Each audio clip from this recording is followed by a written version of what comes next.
My mother overlooked my birthday once more. It wasn't due to busyness or distraction. She was right there in our kitchen, holding a cake on my 33rd birthday, congratulating my younger brother for reaching 100,000 followers on his channel. Meanwhile, I stood with bags of groceries, feeling like hired help. No one wished me a happy birthday, not even a single time. There was no text, no phone call, no card hidden behind the toaster as there used to be in my childhood. They simply gathered around him, recording on their phones, while I set down the plastic bags and understood that I had definitively turned into an afterthought within my own family. I'm Harper Vance. And that precise moment was when something fractured within me. I didn't yell. I didn't weep. Instead, I smiled, stated, "I'll remove myself from your path," and walked straight past the cake that ought to have borne my name. Several hours after, back in my apartment, I stared at my laptop screen. The bonus from a significant tech acquisition sat in my account, almost challenging me. Before midnight, I had ordered a top-of-the-line Tesla, priced at $95,000, settling the payment entirely in cash. I captured a screenshot of the confirmation and discreetly shared it on my private Instagram. That was the account my family constantly checked but never engaged with. There was no caption, just the vehicle, its cost, and my reflection visible in the display. The following morning, my phone vibrated with a call from my father. I nearly ignored it. When I finally answered, his voice trembled. "Madison, where did you acquire the funds for a $95,000 Tesla?" He pressed. Then, the pivotal statement arrived. "Family meeting tomorrow, 7:00 p.m., everyone." I gazed at my phone once the conversation concluded, recognizing I wasn't frightened. I felt prepared. They believed I remained the overlooked daughter who would silently justify herself until they were appeased. They had no inkling of what awaited them.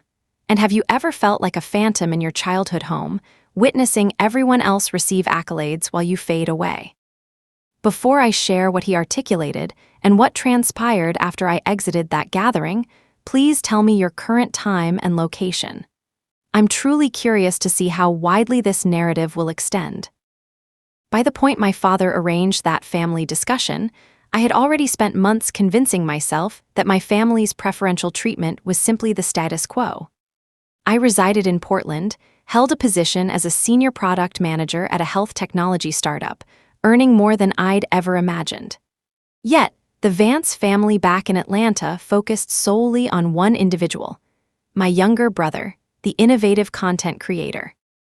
They would boast about him to anyone willing to listen, while discussing my profession as if I were a receptionist occasionally handling computer tasks.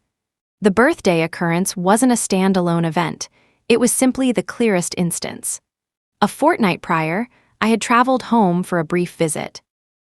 I recall browsing my banking application while seated at the old dining room table and abruptly pausing at an entry in an old account I still, technically, shared with my parents. Transfer $12,500. Reed Media LLC. Reed Media, my brother's modest enterprise. Back then, I dismissed it as something my father managed for tax purposes, but that figure embedded itself in my mind like a shard. That shard began to ache after my birthday. The non-party. That evening, having ordered the Tesla, I found sleep impossible.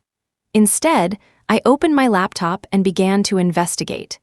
My parents lacked technological savvy, which was ironic given their adoration for my brother's internet career. Years prior, during my time in graduate school, I had assisted them in establishing a shared family cloud folder for various documents. They never altered the password. Upon logging in, it felt like unlocking a secure storage they never imagined I would access. Snorts, there were old PDFs, bank records, loan papers, tax filings. Initially, I skimmed through, assuring myself I was being overly suspicious. Then, a single file name struck me forcefully.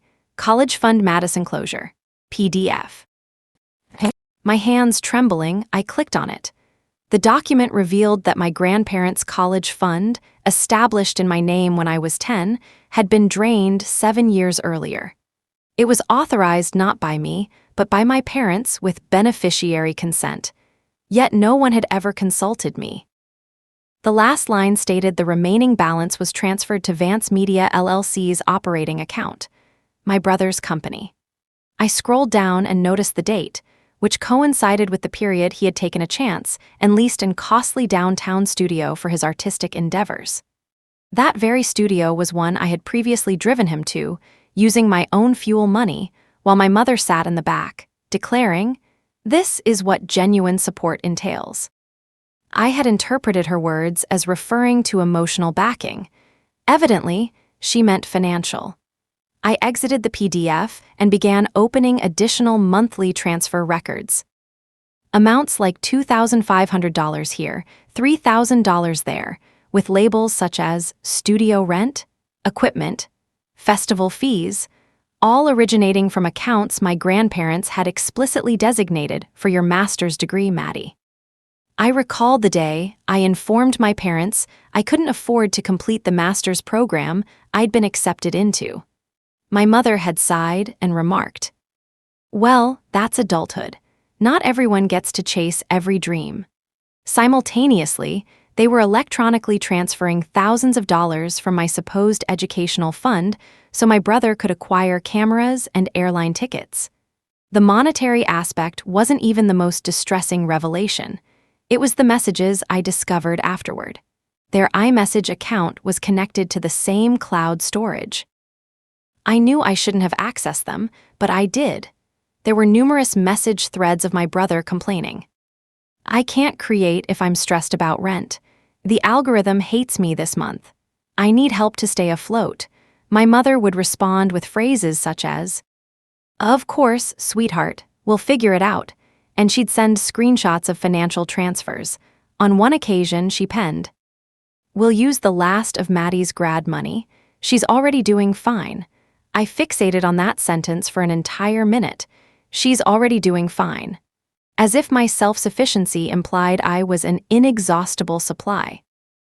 As if the years I dedicated to working triple shifts, constructing a career from scratch, were evidence that I didn't require the very assistance they lavished upon my brother the instant he desired it.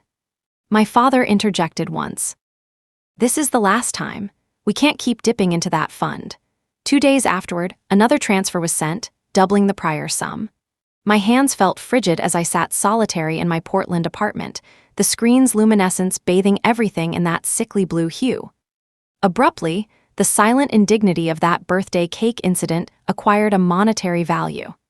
They hadn't merely disregarded my birthday, they had been systematically dismantling my future for years without my knowledge. What would your reaction be if you discovered your family had been financing someone else's aspirations with funds that rightfully belonged to you? I shut my laptop and approached the window. Below on the street, I observed a stranger exiting a polished electric vehicle, laughing into her phone, keys swaying from her fingers as if she commanded the entire neighborhood. For the very first time, I comprehended. This wasn't solely about an automobile. It concerned dominance. They perceived me as self-sufficient because I succeeded independently.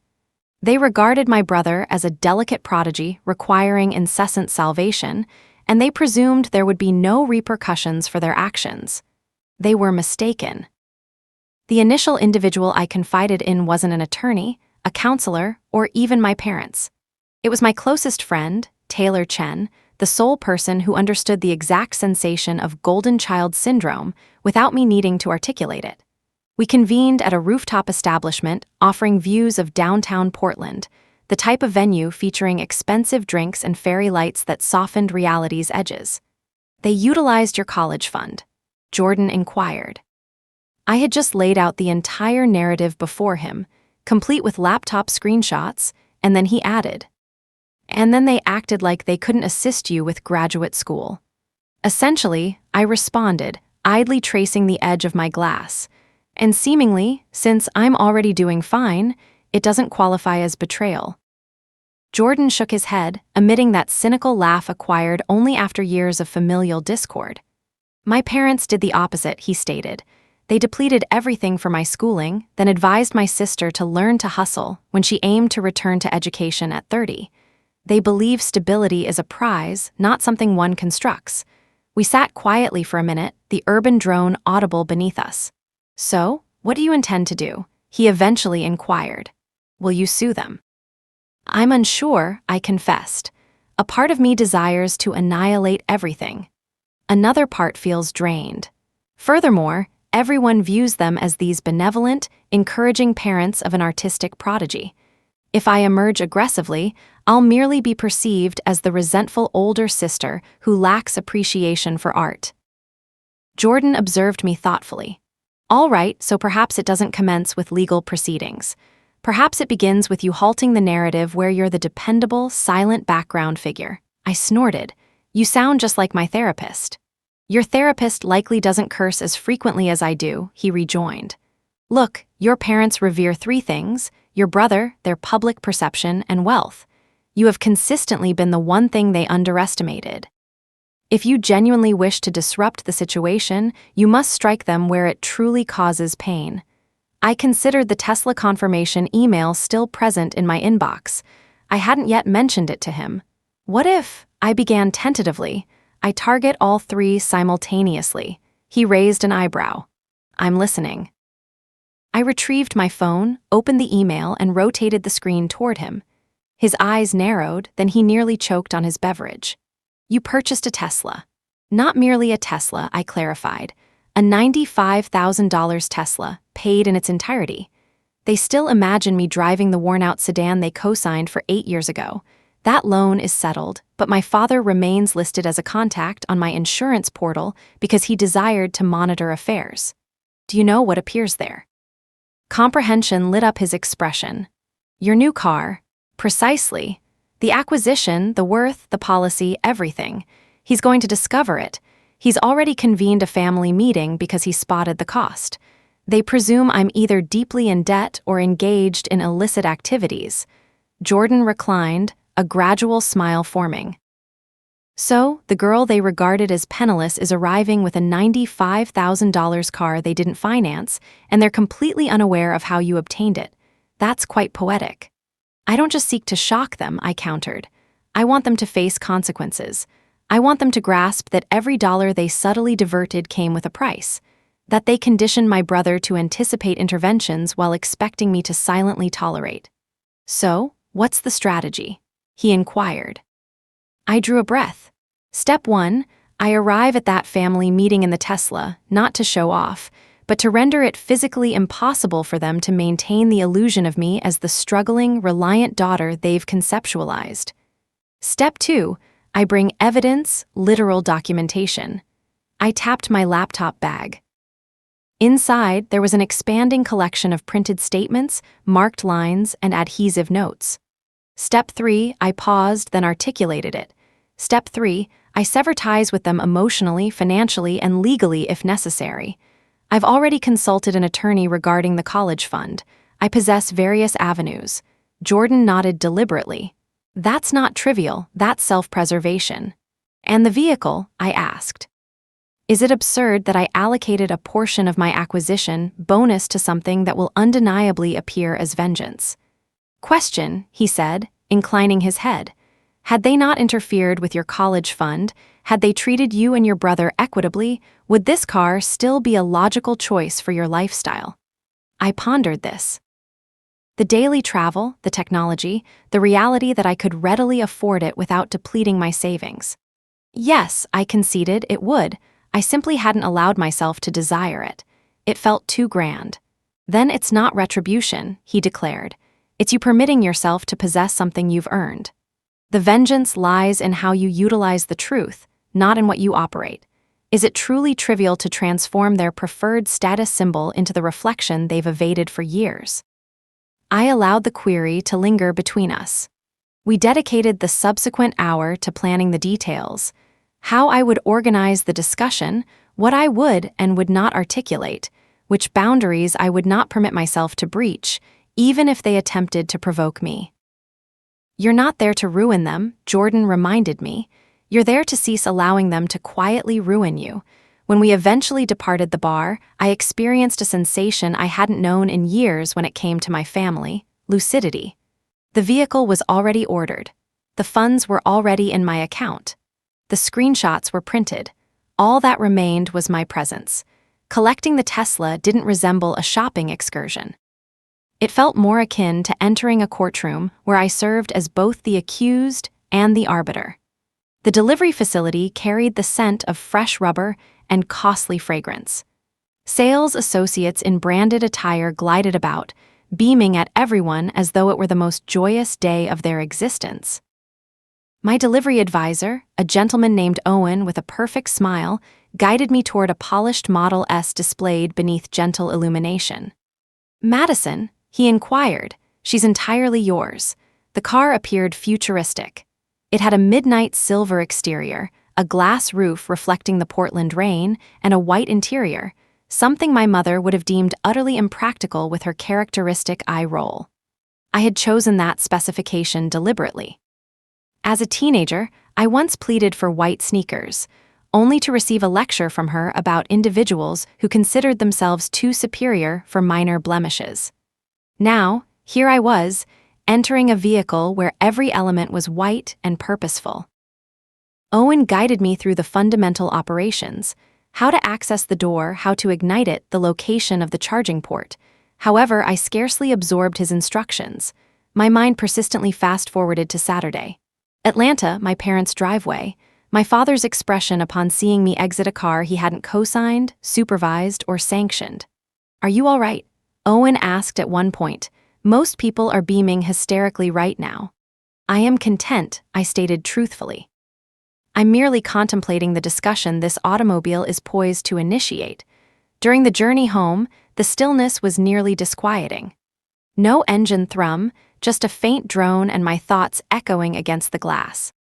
I recalled every instance my parents had declared they couldn't afford to assist me with something: textbooks, security deposits, summer activities, while seemingly transferring thousands to my brother because his aspirations couldn't be delayed. This vehicle wouldn't remedy any of that, but it would ensure they could no longer deny what had transpired. That evening, I sat at my dining table, the keys resting on the wood before me, laptop open, documents laid out. The college fund closure, transfer records, those "she's already doing fine" messages. I arranged everything into a slender black folder with tabs marked education, funds, transfers, messages, and options. Within the final section was a straightforward letter from my attorney outlining the legal actions I could pursue if I desired. I wasn't sure if I would ever present that letter to them, but its printed presence made me feel less like a powerless daughter and more like a woman who held agency. The subsequent morning, my phone vibrated with an email alert from my auto insurance provider. Subject line: "New vehicle added to policy." I gulped. Since my father had insisted on arranging my initial policy when I was 22, his email address remained connected as a secondary contact. I hadn't bothered to modify it. Now, that oversight had become an element of my strategy. 2 hours afterward, my phone rang. Your father saw an email about a Tesla," my mom began without a greeting. "Please tell me that's an error." "It isn't," I stated placidly. "I acquired a car, $95,000. Her voice sharpened at the mention of the sum. "Madison, that exceeds what some individuals earn in an entire year. What were you contemplating? Did your company engage in something illicit? Are you facing legal issues?" I nearly laughed. The notion that my only means of affording such a thing would be through dishonesty. "I'm not in trouble," I clarified. "I am prosperous. There's a distinction." She exhaled sharply. "Your father wishes to discuss this. He's enraged. We're holding a family meeting on Saturday. You are expected." "He already informed me," I responded. "I will attend." She hesitated, taken aback by my swift assent. "Good," she finally remarked. "We simply want to ensure you're not making imprudent choices. You know, we're concerned for you." I glanced at the folder on my table, the one that demonstrated their minimal concern for my future. "I know," I said. "I'll also bring some matters we need to address." After we ended the call, I sat gazing at my reflection in the dark television screen, positioned behind the Tesla key card on the table. At some point, my family had concluded that my capability implied they could exploit me as a resource without ever scrutinizing the repercussions. Saturday wouldn't simply revolve around an automobile. It would be about finally compelling them to confront reality. Atlanta felt warmer than I recalled. The air struck me as if I'd opened an oven upon entering my parents' community. The Tesla smoothly passed the familiar, well-kept lawns and uniform brick residences where I'd spent my childhood. I turned onto their street and decelerated as I spotted it. My brother's large SUV was parked askew in the driveway, channel decals plastered across its rear window like a portable advertisement. I maneuvered in behind it, situating the Tesla to completely obstruct his exit. Petty, perhaps. Gratifying, certainly. My parents' house appeared utterly unchanged. White shutters, a blue door, the porch swing my father consistently vowed to repair. I remained there for a moment, hands on the steering wheel, the folder on the passenger seat, my heart thumping. Then I opened the door. My mother materialized in the doorway, as if she'd been anticipating my arrival. Her gaze immediately fixated on the car. Her eyes widened, then narrowed. "You actually bought it," she uttered, stepping out. "Please assure me you didn't finance this with some outrageous interest rate." "Hello to you as well," I said, forcing a faint smile. "And no, I paid with cash." That brought her to an abrupt halt. "Cash," she reiterated. "Madison, that's how did you even obtain that amount of money?" Before I could respond, my brother emerged, shielding his eyes from the sun, phone in hand. "Whoa," he exclaimed. "Did you lease this for the weekend or for content creation? That's genuinely impressive."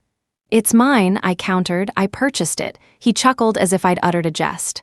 "Right, okay." My father appeared last, his jaw clenched, expression severe as if entering an internal disciplinary session. His eyes moved from the Tesla emblem to my face, then to the folder I held. "Inside," he commanded. "We'll discuss this indoors." The living room remained unaltered since my high school days. The same beige sofa, the same framed pictures on the mantelpiece. My brother performing on stage. My brother clutching a camera. My brother surrounded by companions at a festival. A few of my graduation pictures were tucked into a corner, slightly askew, as if included out of duty. We all took our seats. I set the folder on the coffee table, but refrained from opening it immediately. "Madison," my father commenced, leaning forward, elbows resting on his knees. "A vehicle of that nature represents a substantial financial obligation. We are worried. Are you in financial trouble? Are you engaging in gambling? Is there something you're withholding from us?" "Wow, thanks for the confidence boost," I retorted. "No, I'm not gambling. I have a job. I'm well compensated. My company was acquired. I received equity. I utilized funds I earned to acquire something I desired and was capable of affording." "You could have spoken with us," my mom interjected. "Significant purchases are they're serious. We could have assisted you in deliberating it." The sarcasm nearly overwhelmed me.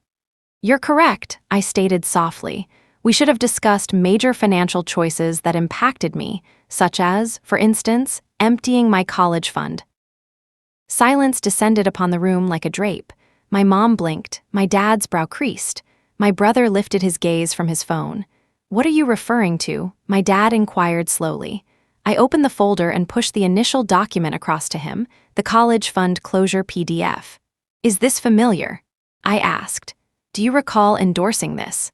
He took hold of it, his gaze traversing the words, and a blend of understanding and apprehension began to spread across his features. My mother bent in, her eyes on the page. Her hand shot up to cover her mouth. "From where did you acquire this?" she breathed. "From where you deposited it," I answered. "Within the shared digital storage, which I configured at age 22, the one you evidently overlooked that I retained access to." My brother shifted on the sofa. "I thought this pertained to the car," he commented. "Why are we discussing some outdated account?" "Because that particular account was meant to finance my master's degree," I retorted, my composure fracturing. "And instead, it paid for your art studio." My father stiffened. "We deliberated this," he stated. "At that juncture, you appeared uninterested in returning to higher education. Your career was flourishing. Your brother required assistance." "Yes, I frequently encountered that term in your correspondence," I interjected. I produced a stack of printed screenshots and positioned them beside the PDF. "You didn't confer with me about anything." You concluded I was managing fine, and that implied you could reallocate what was mine.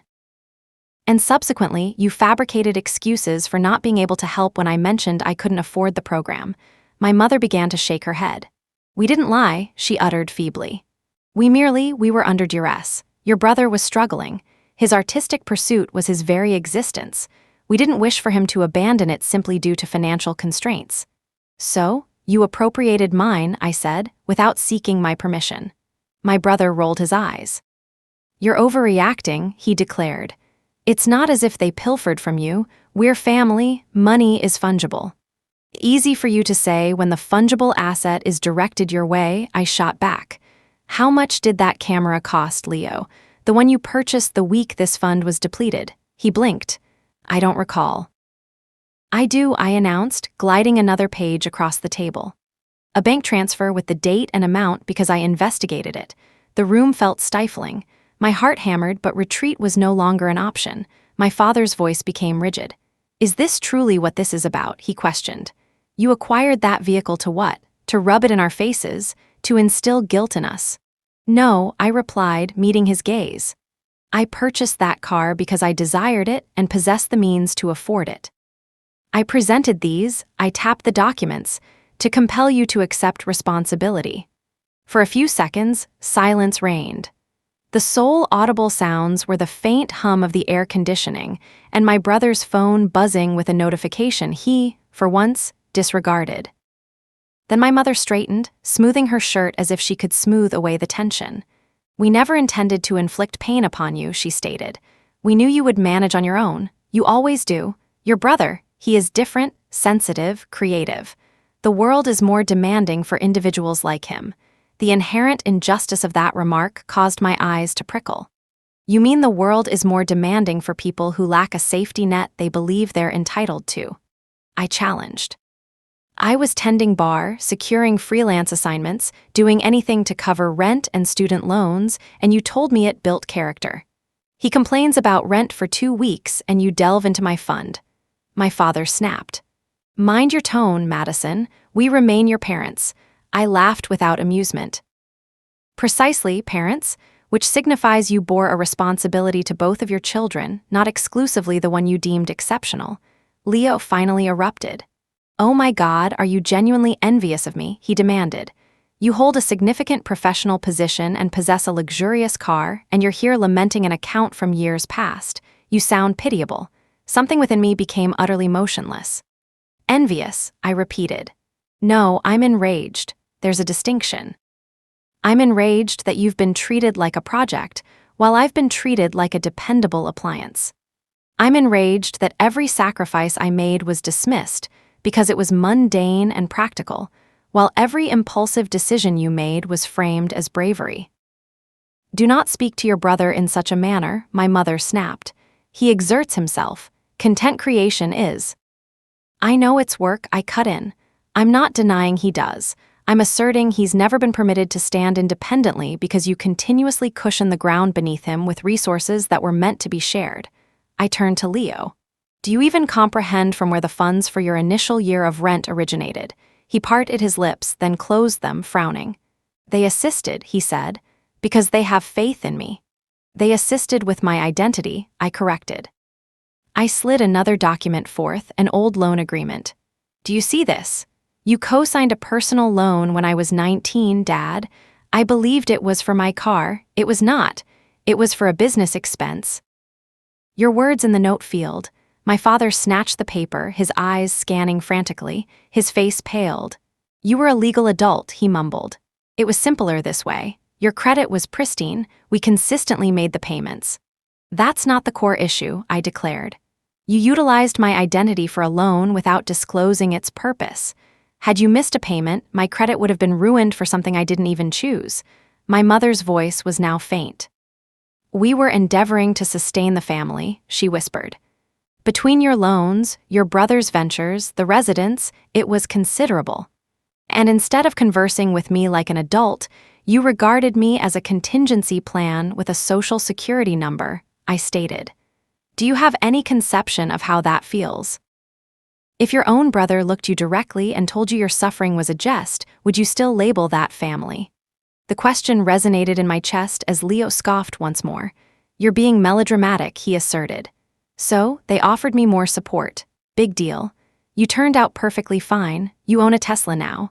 Why are you still upset?" I gazed at him, realizing in that moment the profound depth of the issue. He genuinely failed to grasp it. Why would he? He had been nurtured to believe that the sacrifices of others were merely background music to his aspirations. "I'm upset," I articulated slowly. "Because you equate fine with unharmed. Because you perceive money that was rightfully mine as a communal resource everyone could vote on except me. Because you've never had to stand in a room and feel yourself vanish while your family vociferously celebrates someone else. This isn't about the car. It's not even solely about the money. It's about the narrative you all opted to inhabit, where I'm the steadfast one who requires nothing and you're the delicate genius who merits everything." My father rubbed his temples. "All right," he said. "What do you desire, Madison? Do you wish for us to offer an apology, to reimburse you, to cease assisting your brother? Just articulate it." "I've already completed the calculations," I announced, sliding a final sheet across the table. A concise summary my lawyer had assisted me in drafting. Between the college fund, the loan under my name, and the transfers clearly designated as originating from my accounts or funds allocated for me, the grand total amounts to just under $100,000. A peculiar figure, isn't it? My mother winced. "The car," she whispered. "That's why you expended that much, to correspond with it." "No," I replied. "I expended that much because that's what the car cost, and I could afford it. The correspondence is simply poetic. Here is what I want. I want you to repay what was taken without my awareness. I do not care if it necessitates time. I do not care if you must make installments. But I demand acknowledgement that it was wrong. And I want you to see subsidizing Leo's life as if he's a helpless child. If you elect to continue doing so, that is your prerogative. But it will be without any access to me, my accounts, or anything bearing my name." My father bristled. "You cannot simply sever ties with us," he stated. "We are your family." I met his gaze unswervingly. "Observe me," I responded. The subsequent hour was unpleasant. There were tears, my mother's, there was shouting, my father's, there was sulking and sarcasm. My brother's forte. They labeled me ungrateful, accused me of attempting to penalize them for being human, recalled every instance they had attended a recital or dispatched a care package when I was unwell. I did not deny any of it. I merely consistently redirected the conversation to the identical point. Love does not eradicate betrayal. Love is the very reason betrayal wounds so profoundly. In the end, my father pushed back from the coffee table and remarked, "We cannot simply materialize that sum of money. We have a mortgage, we have responsibilities. Your brother can obtain employment." "A legitimate one like the rest of us," I asserted. Leo scoffed. "This is my profession." "Then make it cover your expenditures," I countered. "Or downsize or relocate back home, but desist from behaving as though the cosmos and our parents are indebted to you for a particular lifestyle." That final remark resonated. I observed it in the flicker of anger on his countenance. The way his mouth opened and closed soundlessly. For the first time, perhaps ever, someone in the family had articulated aloud that his ambitions were not a get-out-of-reality-free card. "We will consider it," my father finally stated. "We require time." "Take all the time you desire," I responded, standing. "But grasp this. Until you make a decision, circumstances are changing now. I've already transferred all my accounts out of anything you have access to. I've removed your email from my insurance, Dad. I've conferred with a lawyer regarding the loan and the fund. If you choose not to reimburse me, I will not drag you into court. That is not the person I wish to be, but I will withdraw. No more emergency calls about your Wi-Fi. No more last-minute favors. No more feigning I'm not hurt so you can perceive yourselves as good parents." My mother's eyes welled up. "You are truly going to abandon us over money," she whispered. "No," I said softly. "I'm walking away over what the money unveiled to me, that when you had to choose between safeguarding me and safeguarding the narrative you constructed about supporting your gifted child, you opted for the narrative. I'm simply choosing myself now." I collected the folder, turned, and exited. My father uttered my name once. I did not halt. Outside, the Georgian sun reflected sharply off the Tesla's hood as if illuminating me. I entered, closed the door, and the sudden quiet felt akin to entering a different existence. I wish I could claim things miraculously transformed overnight. They did not. For a period, my parents doubled down. They dispatched lengthy texts concerning misunderstandings and familial unity. I replied once, reiterating my conditions calmly, then ceased responding when the messages became manipulative. My brother posted ambiguous comments online about toxic individuals who solely prioritize money, which his followers interpreted as referring to ex-friends or girlfriends. He never explicitly mentioned me. The peculiar aspect of boundaries is that initially they resemble barriers, but if you uphold them sufficiently long, they begin to feel like portals you can choose to open or close. 3 months later, my father called. I nearly ignored it. Instead, I answered and listened. His voice sounded older, weary. "We sold the lake house," he stated without preamble. "Your mother wept for 2 days, but we settled what we owed from your fund. I emailed you the records and a transfer confirmation." I opened my laptop as he spoke. There it was, a wire transfer for the precise amount my lawyer had calculated, itemized across a few payments. Attached were receipts indicating they had closed out a savings account and sold the vacation property that had been their pride for years. "We cannot undo what we did," he said quietly. "But we can strive to rectify matters moving forward." "What about Leo?" I inquired. He sighed. "We informed him we cannot persist in covering his rent and expenses. He's currently back at home, working part-time at a production company.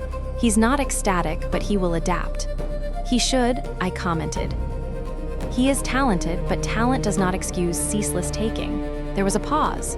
"You were correct," my father said. "We assumed you were managing well, so we converted you into a resource. We didn't truly see you." "I'm sorry, kiddo." The term kiddo constricted my throat. "I'm not prepared to return home for Christmas," I stated truthfully. "I don't believe I can sit at that table and pretend everything is fine yet." "I'm not asking you to," he replied. "I'm simply hoping that someday you'll drive that futuristic car of yours back to your old man and permit him to treat you to dinner." I smiled despite myself.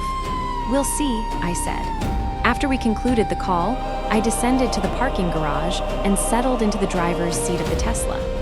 The car no longer felt like vengeance. It felt like a reminder that my diligence held value, that I was permitted to relish what I had earned without apology, and that establishing a clear boundary had compelled the individuals who harmed me to finally confront their actions. Here's the message I wish for anyone listening to this to absorb. This is not a narrative about acquiring an expensive automobile to exact revenge on your family. It is about realizing that uncritical favoritism doesn't merely corrupt the favored child. It obliterates the others. It instills in one person the belief they merit endless rescue, and in another that they are unworthy of requesting anything at all. If you matured as I did, always competent, always the resilient one, you are permitted to assert. Actually, I also required assistance. You are permitted to inquire about the whereabouts of the money. You are permitted to decline when people exploit your stability as an excuse. And you are permitted to construct a life where your self-worth is not gauged by the extent to which you can silently endure. I won't advise you to go out and procure a $95,000 Tesla. Frankly, most of the time, the most courageous action you can undertake isn't spending money. It's establishing boundaries. It's engaging in therapy. It's initiating the difficult conversation, even when your voice trembles, and selecting a future where you are no longer the unacknowledged presence in your own narrative. So now I will pose a question to you. Would you ever purchase a luxury car solely to validate your worth? Or would you opt for an alternative method to advocate for yourself? Share your story in the comments. I am eager to hear it. Thank you for lending your attention. From my perspective, this story isn't truly about a $95,000 Tesla. It's about finally refusing to be the strong individual who quietly tolerates unjust treatment. Madison doesn't destroy her family. She compels them to perceive the latent cost of favoritism and educates herself to appreciate her own diligent effort and boundaries. The genuine triumph here is emotional enlightenment, learning that you are permitted to say no, even to those you cherish. If you were in her position, would you confront your family in the manner she did? Or would you choose a more subdued approach to safeguard your serenity?